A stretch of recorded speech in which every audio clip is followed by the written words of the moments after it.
Dis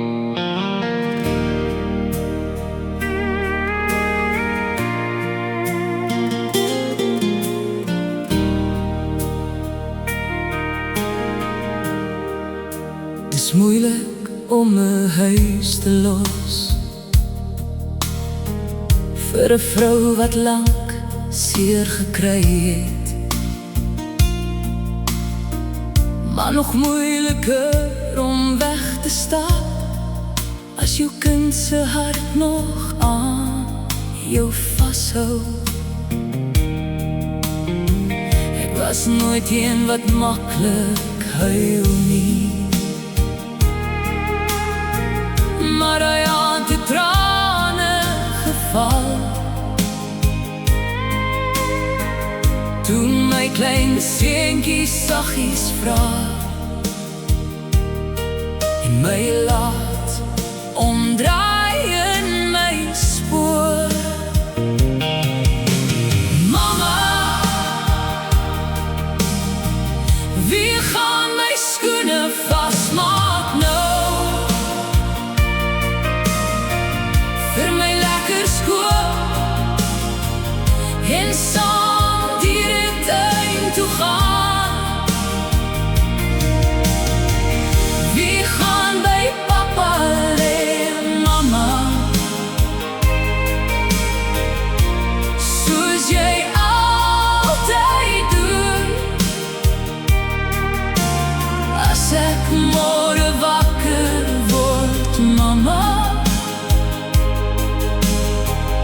wie gaan my skoene vasmaak dan?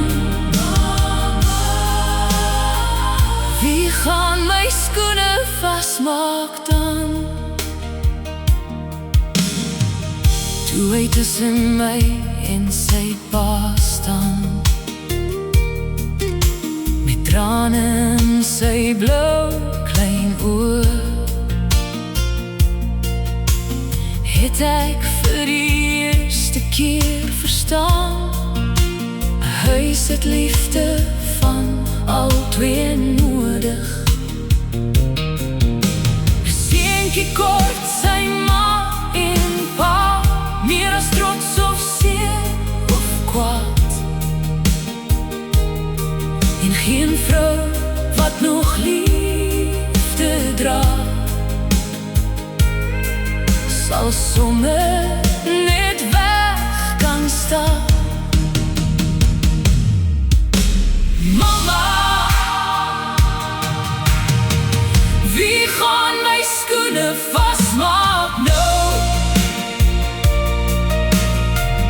Vir my lekker skool en saam die tuin toe gaan. Wie gaan by papa slaap, mama? Soos jy altyd doen. As ek môre wakker word, mama, wie gaan my skoene vasmaak dan? Wie gaan my skoene vasmaak dan? As ek môre wakker word, mama, wie gaan my skoene vasmaak?